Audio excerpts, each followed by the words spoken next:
I'm just asking, Your Honor. My question, I'm sorry, is very simple. My only question is, does he know for certain that these statements or any part of this statement happened in real life? Your Honor, nabasa ko po rito sa copy ko, yung nandiyan dyan. So do you confirm that the statements were made by the Vice President, Mr. Witness? It's here in the transcription, Your Honor, yes. No. My question is not whether she made the statement. My question is, if you know, based on your personal knowledge, if any statement or a portion thereof happened in real life. That's the question. Well, Your Honor, the fact that we have the video on November 26, when the Vice President reiterated what she uttered in November 23, 2024. Your Honor, I'm not even... And at the same time, Your Honor, The maybe witness is in the process of manifestation, Allow the answering. witness to answer.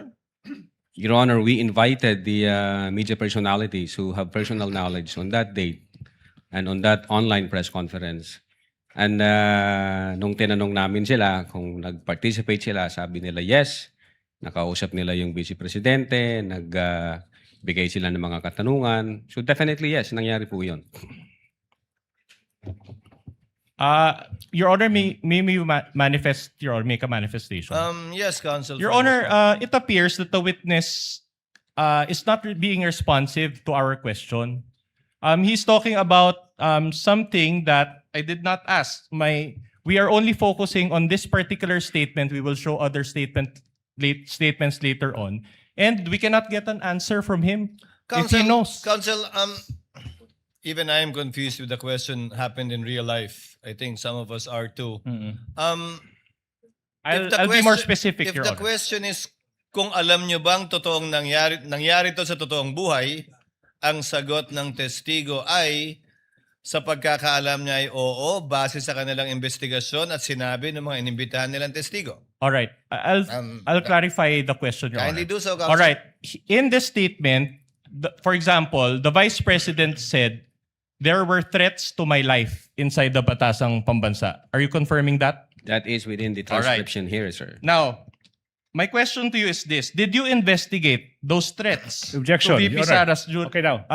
I'm not yet done. All right, Allowed- sige. I'm not yet done. Yes, Counsel, yes. So. Did you investigate the threat to VP Sara's life during that time?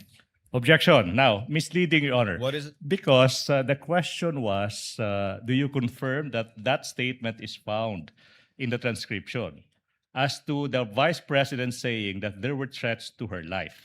And then the witness said, yes, I confirm that I can find it in the transcription. Now the next question of the good counsel is, so did you investigate the threats? That is the classic misleading question. Can we get the Assuming a ruling, fact. Your Honor? Counsel, he's a lawyer. Attorney Lotok is a lawyer and he knows exactly what's going on. Attorney Lotok, kindly answer. Yes, Your Honor. What's your answer? What's the question, sir? The question is, she mentioned there about the threats to his life. My question is simple. Did you investigate the threats to VP Sara's life during that time? You mean during the live stream, sir? During that time, correct.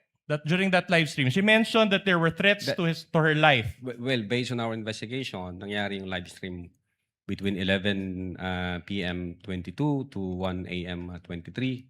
And then nalaman namin through, nung kumalat siya sa social media, ng mga hapon na, kaya nag-start kami ng investigation. At that time, hindi pa namin alam yung buong laman ng video na yan kasi nag-start pa lang kami. So, I instructed Agent Calilong na siya maging agent on case and then kunin niya yung video, the whole video para sa authentication. Attorney And Lotok, so far- kindly answer the question directly. So I get from your long answer that the answer is no. Specifically at that live stream moment, no, sir. Hindi pa That namin was the alam yun, sir. question of Attorney Binluan. If you investigated at that time, so the answer is no. Yes, sir. Okay. But- Please proceed. But later on, you said you did an investigation. So are you admitting that there were threats to the life of VP Sara? Precisely, that's the reason why we sent a December 2, 2024 letter for VP Sara to shed light on our investigation.